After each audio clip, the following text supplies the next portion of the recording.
Dutch punch? Oh, yeah, with the Yeah, yes. I tell you, I put them in there too. Yeah. Yeah. You can slip it in there because sometimes it's like, it's not like Yeah. it. And I feel some more power in this one. All right, whatever you want to do. So I'm just gonna throw like 8-10 punch combos and back off. You ready? Yeah.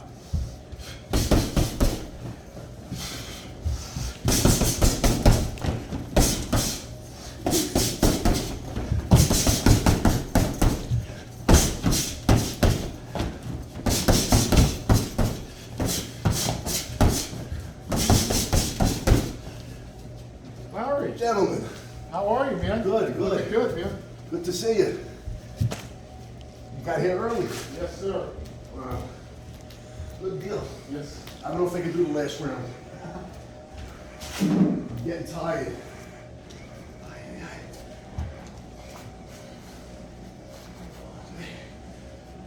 How long did it take you to get here? We were here about an hour and a half. We drove in from Stuart, Florida. Obviously, for the folks at home, we're at the Merritt Island Karate Dojo.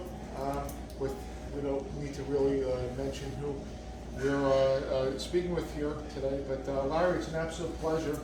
Oh, thank you so much for being here, Colin. Of course, this is coming off the heels of your book signing yesterday at Fanini's restaurant. Fantini's, yes. Yeah, Fantini's, yeah, which is a phenomenal restaurant, phenomenal event packed. We had a Yes. whole bunch of people there.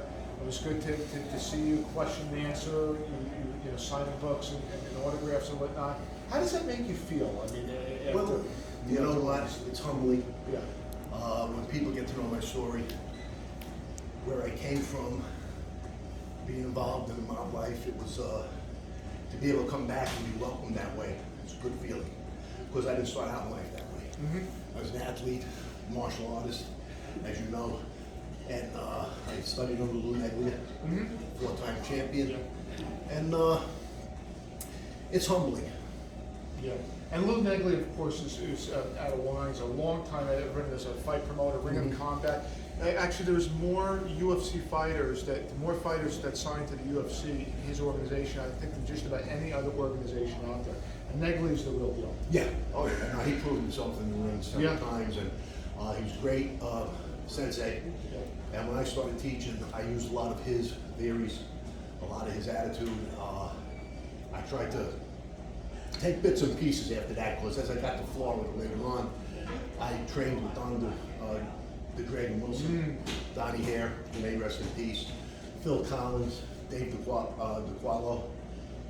They were all trainers in my previous gym and fitness center and dojo. So I've been around phenomenal fighters. And obviously, fitness and martial arts is a way of life. It's I could tell, and I'm on that plane as well, where it's a way of life, mind, body, spirit, exercise. Yes. And I'm going to tell you a quick story, because that's a great point. It was not set up. Not too many people know this, but I'm clear for many, many weeks. I've been vaccinated, but I did have the COVID. Okay, this is like an exclusive right? And I'm still having a little bit of trouble getting my lung capacity back, as you can see.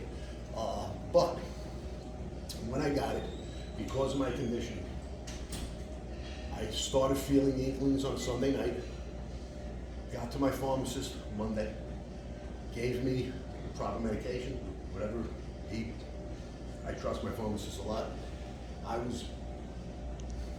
Broke my fever Tuesday. The whole thing took 48 hours, I was better. So there's a lot of horror stories too, but conditioning and taking a proactive position against not only COVID, any other health. So it all ties together, and there's nothing like martial art or fighter's routine. Best thing for anybody. So. Yeah, it's admirable to see you in such great shape. Thank you. I'm not at my best right now, but I appreciate that. Yeah, and still fighting, still playing. I think if more Americans would do that, we'd have less problems with COVID. Yeah. Getting weight under control, very important. You know, because then diabetes and the heart problems come with that. And if you then wind up with a COVID situation, you're in a fight of your life. You know, so we be proactive. It's very important. vitamins too. There's other things help. You got to eat right. Again, and that all ties into fitness and martial arts. And, so it's all good stuff. Well, I'm proud. I got a copy of Larry's book, and I'm starting to read it, The Life. And folks, I'm telling you right now, you have to get Larry's book, The Life, so you can read the details about, what happened, his amazing story and whatnot, delving into the criminal underworld and whatnot. And I just have to ask you, just like, beforehand, just out of personal curiosity. I mean, we see people like John Gotti Jr. and other individuals that are constantly telling stories because so many people are interested. So many people are interested in this. Do you ever get tired of just going down memory lane? Well, I think it's a great question. I don't get tired of it because I think there is a message in there. Not that, and I'm very strong about making it clear that I don't have the proper credentials. I did at one point. I lost them. When I went in the direction I went to try to preach to kids not to get into it, stay away from that life. But through my teaching martial arts again, and just what I've done in this area, Donnie here and Phil Collins and some of the names I mentioned, Donnie Wilson, they promoted me to second degree. Not because I'm still fighting or anything like that, just what I did for the area and all the young students we had come in. But my message is, you don't need that lifestyle, that criminal lifestyle, to be respected or to earn a good living. There's better ways to do it. And like I said, I'm doing better now. I said it in my speech last night, I'm doing better now than ever.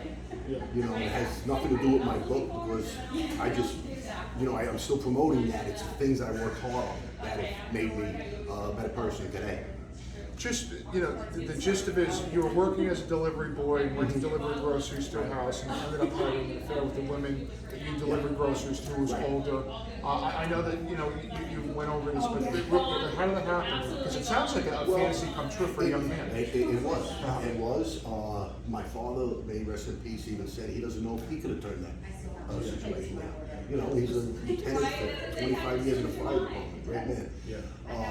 But yeah, it's you're at that age, you're naive, you're young, and you don't think with the right head all the time. And it's and it lasted almost 10 years. So it was true feelings. It wasn't just a fling type of thing. And it took me in levels of things I never thought imaginable, especially in the life.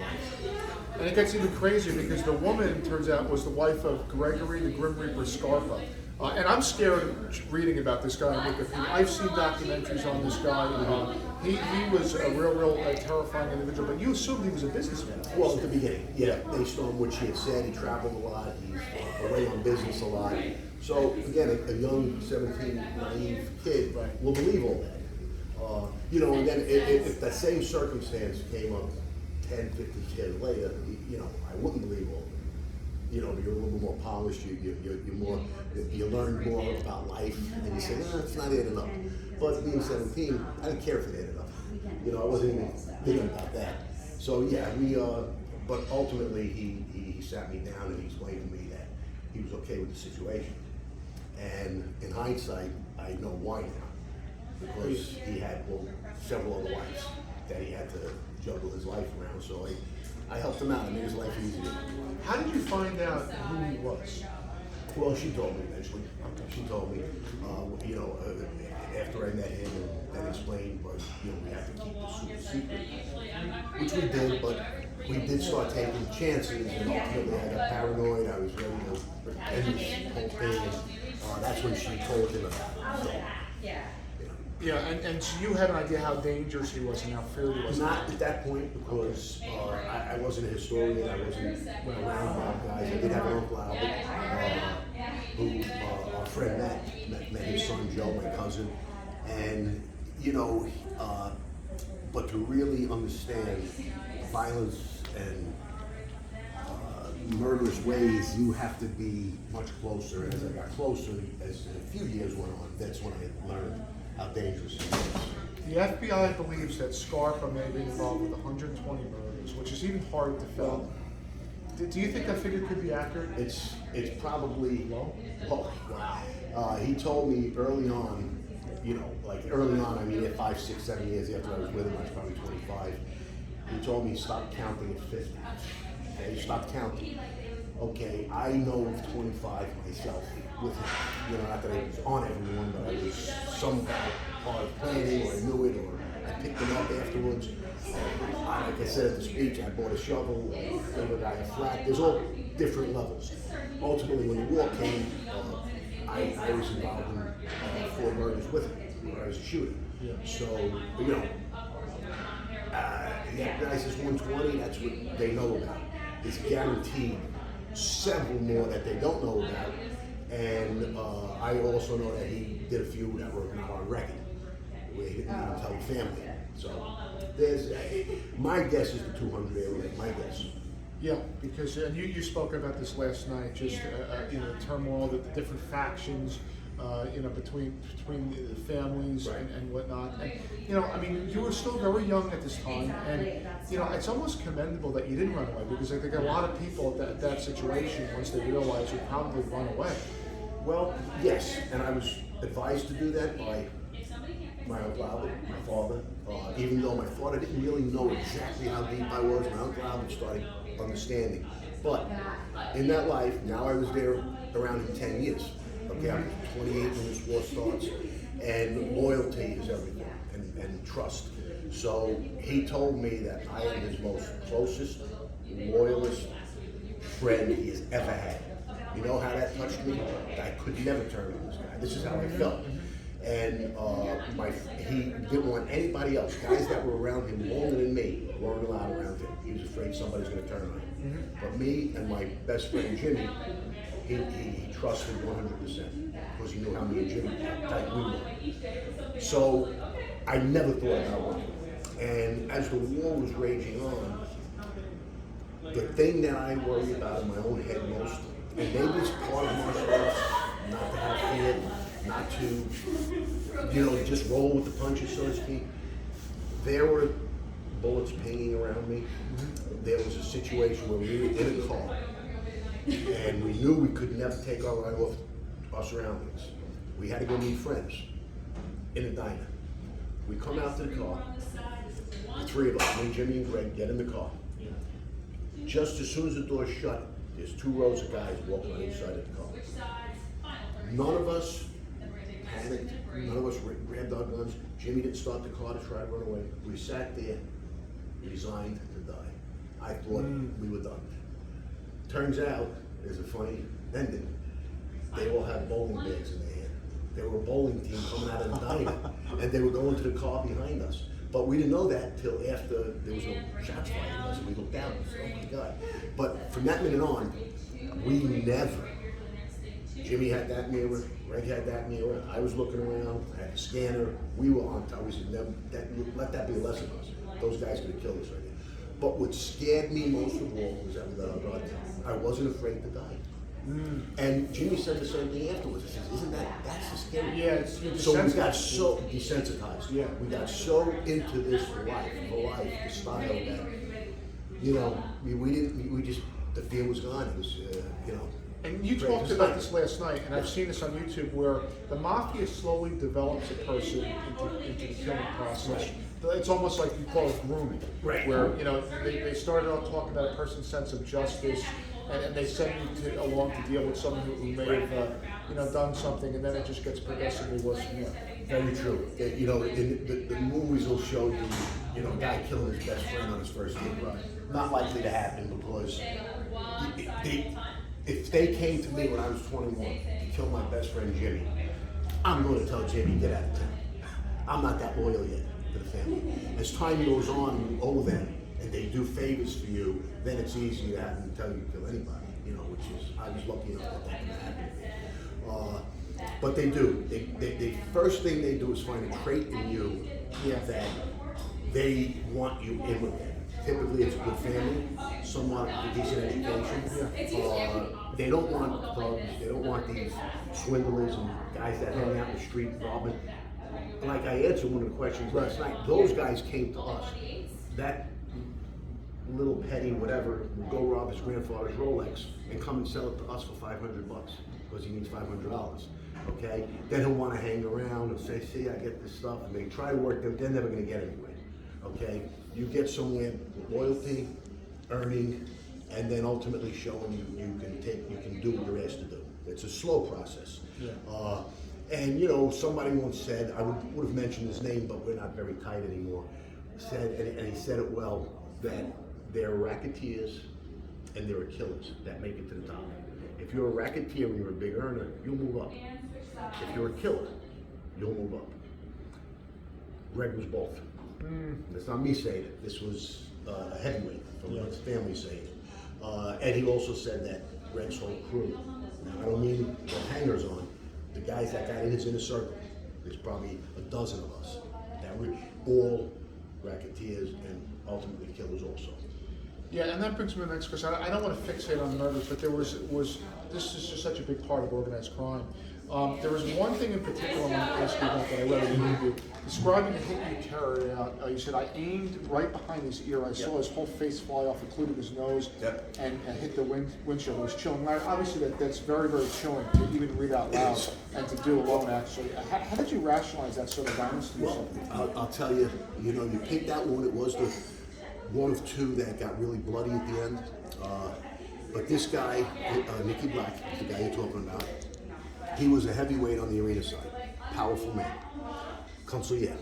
That's like number 2.5, I'll say, because he's right there with the underboss. Actually, it's a better position to have, but he sends a message through my Uncle Albert, who I mentioned, that was under him. My uncle was under him in the structure. That if I don't come over, and they called me Butchie at the time, if Butchie doesn't come over to our side, I'm going to kill him.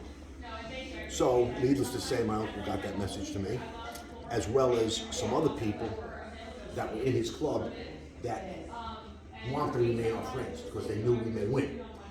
They got a message to us. So he became our number one target. If he's that day, he was gunning for me, he became, and Greg was as mad as I was here and there, probably more mad. Somehow, what it was, I hate to use this divine intervention because somebody's orchestrating our lives from somewhere, and it wasn't my time, thank God. He pops up in the area where we were looking for him, and we wanted him. So yeah, I pulled up and I was gung ho to get this guy. It was really a life and death situation. I put up my bandana, I had a baseball hat on and sunglasses.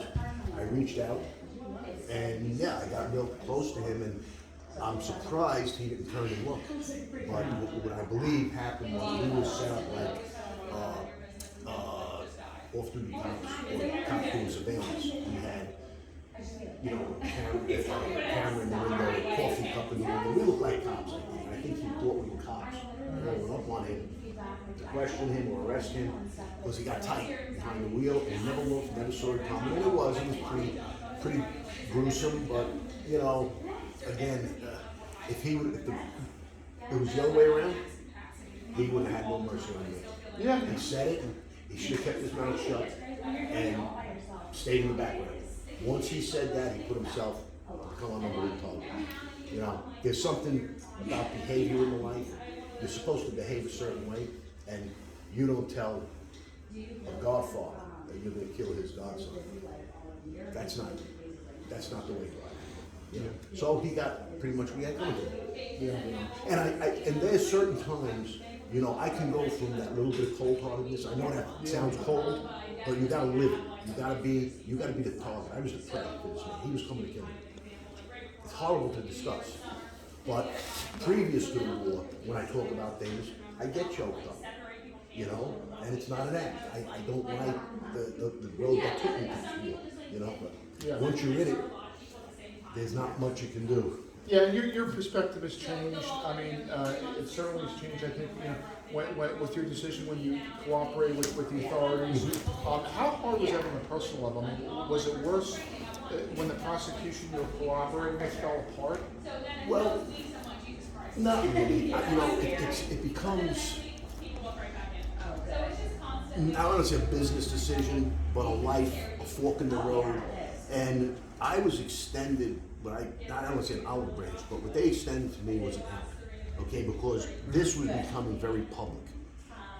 FBI themselves needed to know as much as they can about this alleged corrupt agent. Okay, they had their own agents that knew. They had incredible. In my book, I tell all about the things that led to this guy.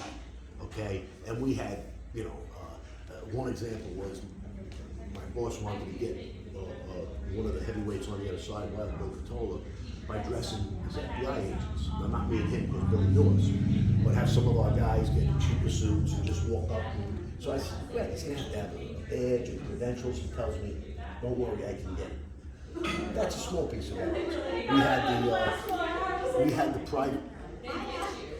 had the private code frequency that the task force was using with the FBI. So we're listening to them. Where did we get that from? They know where we got it. Probably the biggest piece of evidence was at the trial that this guy wound up being. One of the agents, the subordinates, had gotten an address of Victor Lee. That was the coup de grace for us. If we can get Victor, was over. Okay? He finds an address, and the subordinate hands it to the supervisor, who was the alleged corrupt guy. At the time, it wasn't known. He hands him this address.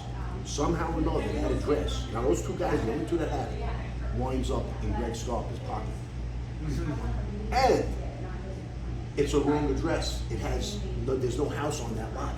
So what are the odds of this subordinate handing his boss a wrong address, and we get the same exact wrong address?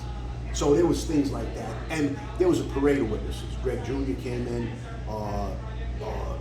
Carmine Sessa, the consigliere on our side, came in, and the judge said he knew he was guilty. He said, but you're lucky you get off on a technicality, and at the very least, something I said last night, the FBI mishandles and grossly mishandles the use of witnesses, and they'll take anybody and just any, and he made it clear that they need to be reprimanded and change their ways.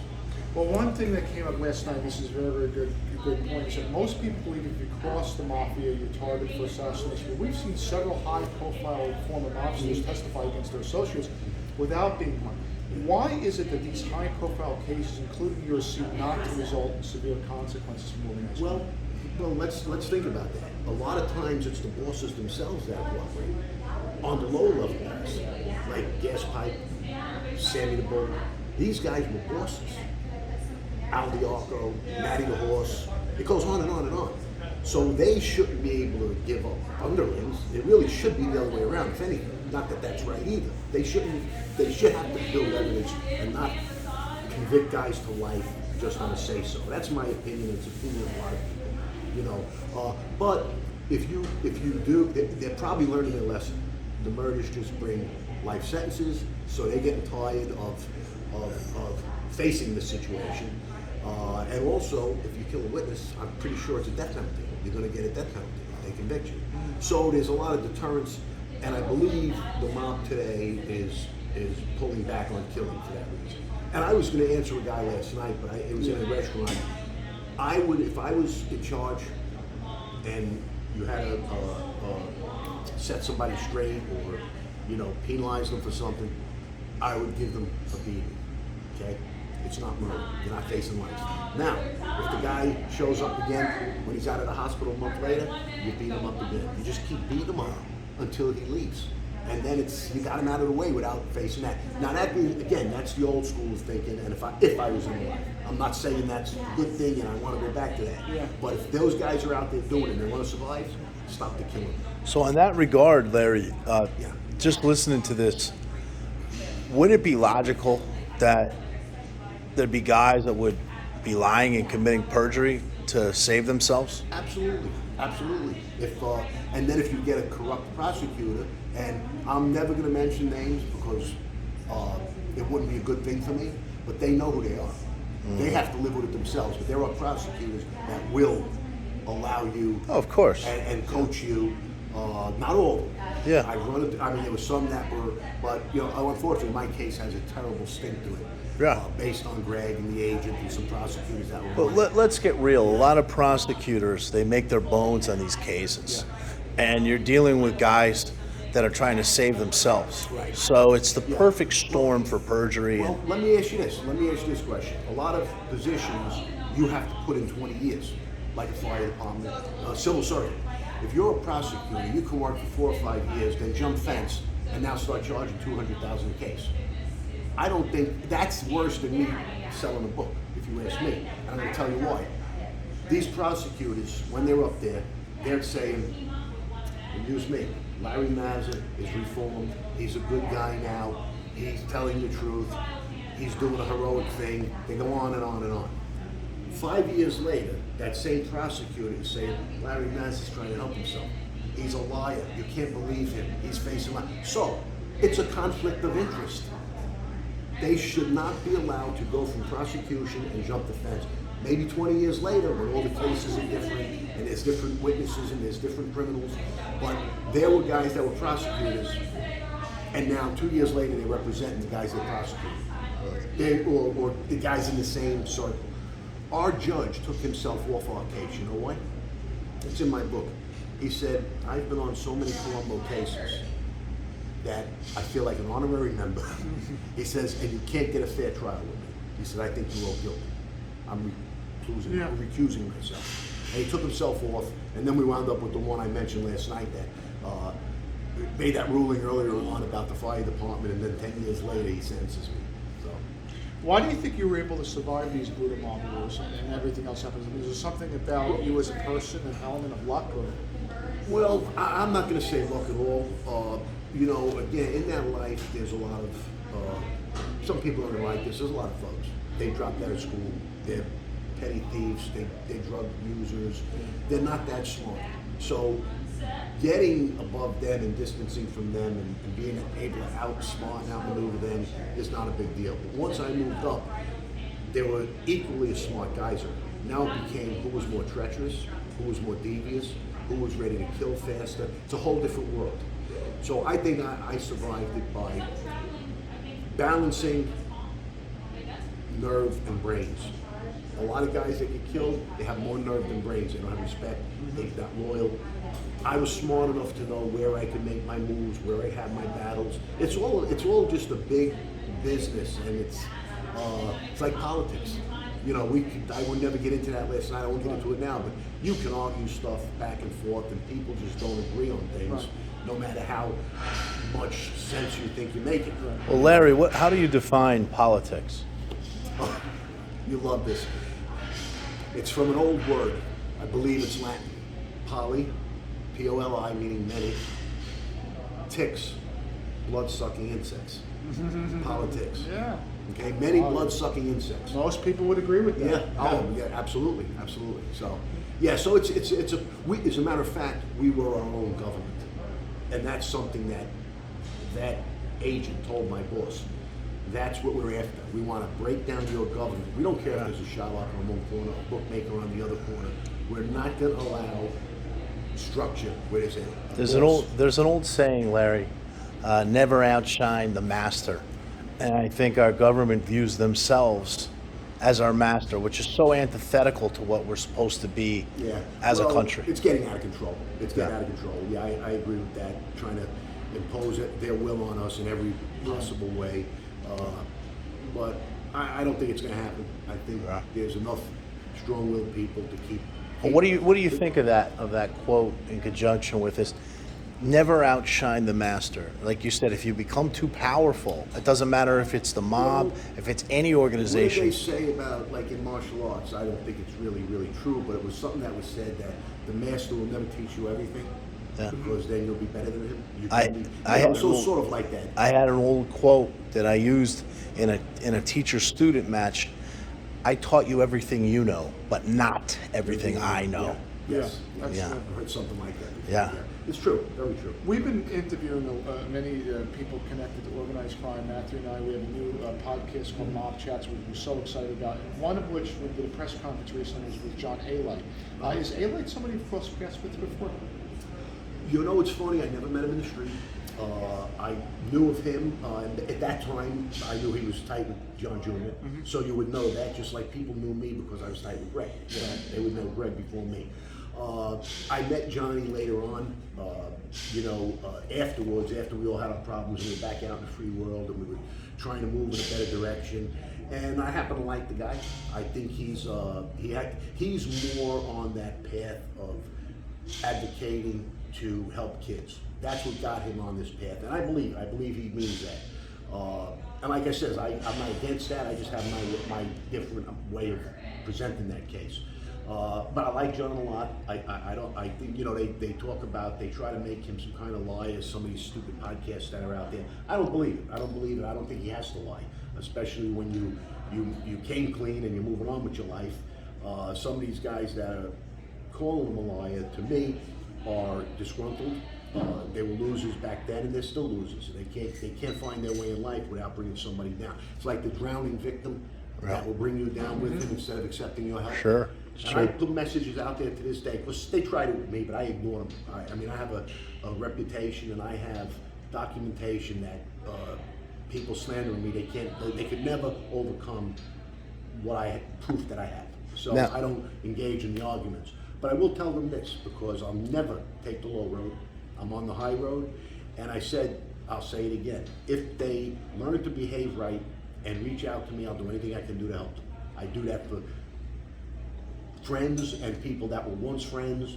I don't think what they're doing is smart. It gets Larry, nobody anyway. So Larry, in backtracking to what Bob said, we did this press conference with John, and actually started it when I was at your house when I mentioned Phil Baroni to John. To do some fighting. Yeah. So there's such an incredible story there. Just to give the Reader's Digest version, John's partner, Johnny Alight's partner in bookmaking, in loan sharking business, was a gentleman named Phil Baroni. Phil Baroni was a Gold Star detective that was also working with the Gambino family. He's the one who gave me that great quote years ago: if you want to be a gangster, the best thing to do is have a badge. Yeah. So we had that mutual friend, but I managed Phil Baroni's son for years, who's the fighter, UFC Pride fighter. I knew the stories about Phil Baroni, the New York badass Phil Baroni. I knew his stories with his father. I knew he was involved in the life to a degree. I also knew the story when he was wrestling at Hofstra, when he was stabbed up in the back of the head and was moved to Michigan. So, stuff we never talked about. The irony of this. Let's talk about the irony of this, but let's also talk about the point of that press conference was Gotti III is fighting, the Teflon Don's grandson. The average fight fan, Bob, they don't know he's fighting. Nope. Right. They're doing nothing to promote this young man. He's got the name. I want to put that fight together between the New York badass. The history, the backstory is tremendous. They're same weight class. Phil is an older man now. Phil's almost 50 now. This young man is in his prime. Right. Passing of the torch fight. I want to get this fight together. I'm talking with the management for Gotti III. They want it to happen. You know what's stopping it? John A. Gotti. John Gotti Jr. Do you care to speak at this at all? I'll just give my opinion. Yeah. I have no facts here. Haven't been in contact with him. I think, first of all, I think it's a win-win. If his son is being promoted in this, it's like any other walk of life. You need a break. It's who you know. Right. And he's got the name. He's got this situation come up. Why not do it? Yeah. Why not? I don't know what Junior's answer to that would be, but my question is why not? Neither do I. Win-win. We're talking about the this son. kid is and he's supposed to be pretty good. He's Yeah. He's a prospect. Right. So there you go. I'm going to tell you, Bob thinks, and I'm not going to say because I represent Phil. Bob thinks that the third will beat Phil at this point. No doubt about it. Yeah, Phil's an older a man. prospect. And Sammy the Bull was angry about this, saying, leave his name out of your mouth. This is a professional MMA fighter who has 6 fights. He's supposed to fight on the UFC Fight Pass. And so this is Let me speak to that because he talked about what our press conference. Yeah. What Sammy the Bull said was ridiculous. He said that we were putting Gotti's family into it. This kid is a professional fighter. We're trying to get his name out there Actually help him. and help him. Yeah. Well, here's the thing. Again, everybody has their motives. I guess Sammy and Johnny are still going at it, and I think he came out with some statement about the rules, and this is in Cosa Nostra. We're not in Cosa Nostra anymore. Exactly. We all signed out, including Sammy. So he shouldn't be talking that way. That's a good point. And you have rules that you want to say, yeah, he's right. You don't bring families in, but they're doing it. The Gottis are doing it. They're bringing A-Light's family in. Yeah. We're forgetting all the other rules. Yeah. Every other rule is broken. That's okay. Now Yeah. you want to focus on this one rule that is, and he's not even breaking the rule. John Jr., this kid Johnny is a fighter. Is that Exactly. Yeah. He's Gotti the third. He goes by. He's Yeah. a fighter. He should be coming out saying, make it happen. Yeah. And 5 years ago, just to close this out, 5 years ago, Gotti the third, in an interview, called out Phil Baroni, and he talked about the past history with the family. He wanted to fight him. It's his father that's standing in the way of this fight. Now, this is not to be humorous, but I know Johnny A-Light. He said they could put on a pay-per-view event, him and John Jr. Yeah. That's what they wanted to That would've box been, each other. And, Yeah. Listen, at this stage of the game, I don't think anybody has the wind to go 8, 9, 10 rounds. So it's probably not going to be that long. You use 16-ounce Yeah. gloves, Yeah. and you make it, and Do like a John's tough out there, man. John's out there Yeah. making money in Yeah, documentaries, yeah, and yeah. so he's breaking a rule. He's not really supposed to be Yeah. doing that. I got no problem with it. I'm just saying. Yeah, but You know, I could see John Jr. saying, no, I don't want to do that because we're helping A-Light. Okay, Right. that's almost we could argue about that. But this is You're hurting your professional son. MMA fighting. Yeah, exactly. You're hurting your son. And his Yeah. son is not doing anything. Hasn't fought in 2 or Yeah. 3 years, and it's wasted time. It's wasted. Yeah, it's at wasted some point, like anything else, Yeah. you're not just getting your ears boxed in for free. Yeah. You want to start earning, making a Yeah. living Yeah. doing it. So Yeah. the only way is to get a promotion fight like that, Yeah. pay-per-view or where ESPN or somebody will come Yeah. and say, here, we'll front you this much, get that night happening. Larry, I'm going to wrap it up on my Okay. end, and I just want to close it by asking you a few things. Number one, if it is possible, can somebody sum up your life as far as the lessons and what people should learn from your life? Well, like I said it numerous times, the most important thing is young kids think that is a respectful, loyal, honorable way of life. It's not. There's no honor in that life. It's treachery and backstabbing. I'm monotonous when I say that, but I can't describe it any other way. And you do not need it to get respect. You can earn respect being a man, standing up for what's right. Work hard. Go to school like I was told I should do by my father. If I would have listened, I would have been a fire chief today. And been respected and earned a good living. So you don't need that life. That's the easy way out. And it turns out to be the wrong way out because there's only a few endings and they're not happy. Well, let's remind everybody to get the book, The Life. That's available now in Yeah. paperback. Will it ever become available in the audio form? Well, yes. Okay, Yeah, good. actually, I put a lot of things on hold because we are working on the